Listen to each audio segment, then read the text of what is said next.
He looked at it the first time between appetizers and the main course. Just a glance, the kind you might miss if you weren't paying attention.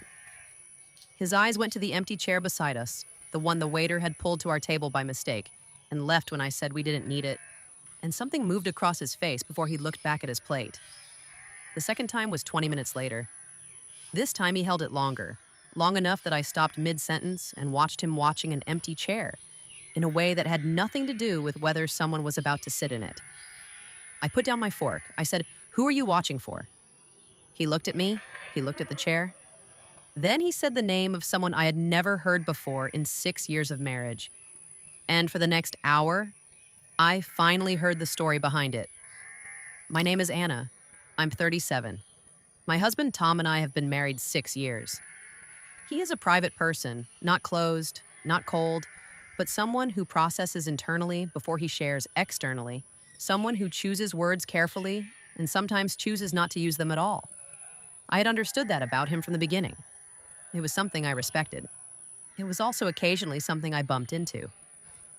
That evening had been his suggestion. Out of nowhere on a Tuesday dinner, he'd said, "This specific restaurant does Thursday work." It was a restaurant I'd never been to, in a part of the city we didn't usually frequent. The kind of place that had clearly been something to someone once, with dark wood booths and handwritten menus, and the specific atmosphere of a room that hadn't changed its decor in decades.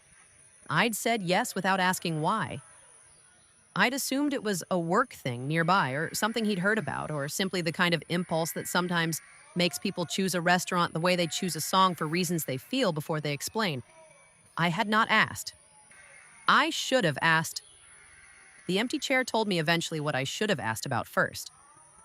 Marcus, that was the name.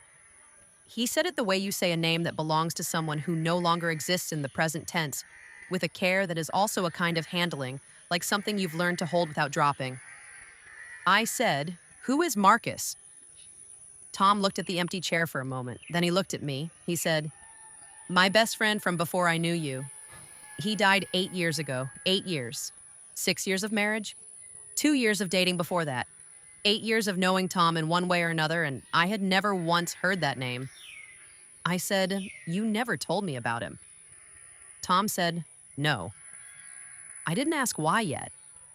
I waited because there was something in the way he said it, the care he was using, that told me this needed room and not pressure. He looked at the menu he wasn't reading. He said, "This was our restaurant, his and mine. We came here every week for 3 years. Thursday nights, always this table." He looked at the empty chair beside us. He said, "Today is 8 years." He told me about Marcus for almost an hour. The kind of friendship that forms in your 20s when you're both figuring out who you are and you find someone who is figuring out the same things at the same time, at the same speed, in ways that make both of you move faster and further than you would have alone.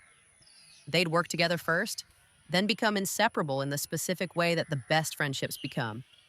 The kind where you stop explaining context and start from the middle where you speak. In short or thand, that would require subtitles for anyone else. Marcus had been funny in the way Tom wasn't. Quick, loud, the person who arrived at a party and changed its frequency.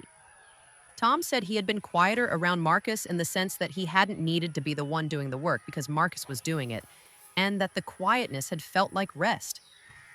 He said losing him had been the loneliest thing that had happened to him, not the saddest. He distinguished those carefully. The loneliest because the person who would have understood what losing Marcus felt like was Marcus himself. And that absence was the specific shape of what grief had looked like for years afterward. I asked him why he'd never told me. He said, "Because every time I got close, I didn't know where to start." And then we were 6 months in, and it felt like something I should have said already. And then a year, and then 2. And the longer it went, the more explaining it required. He said I didn't want it to be a conversation about why I'd waited. I wanted it to be a conversation about him. I told him that I understood. I also told him that 6 years was too long to carry something like that without me. Not accusatory. I want to be clear about that. I said it the way you say something to someone you love when you want them to understand the size of what they've been carrying alone and the size of what you would have been willing to share if you'd known it was there. I said you could have brought me here years ago. You could have said, this is a place that matters. This is someone who mattered. I want you to know about him. He said, I know. I said I would have listened. He said, I know that now. He had come here every year on this date, alone before me, and the first year after we met, he'd come alone again. And the year after that, and the year after that, and somewhere in those years, he had started to feel that coming alone was the only way that honored it properly. That bringing me required explaining Marcus, and explaining Marcus required going back to before I existed in his life, and going back there felt like something he could only do by himself. I told him that starting tonight, he didn't have to do it by himself anymore. He was quiet for a moment.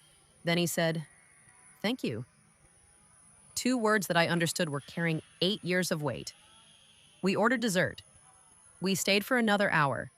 Tom talked about Marcus in a way I think he hadn't talked about him in a long time. Not the summarized version, not the version edited for someone who hadn't known him, but the full version. The one with the specific details that only exist in real memory and not in the shortened account of someone we've lost.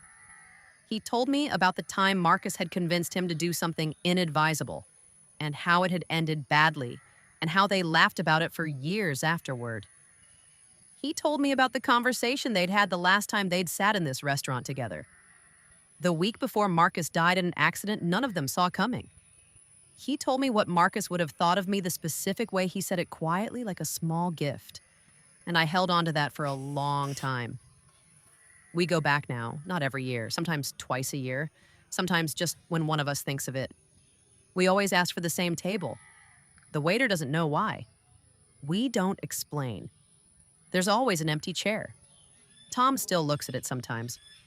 I don't ask anymore what he's looking at. I already know. He's watching for someone who isn't coming back in the only way available to people who love people they've lost by making sure there's still a place for them at the table. I keep the chair pulled close. It belongs there.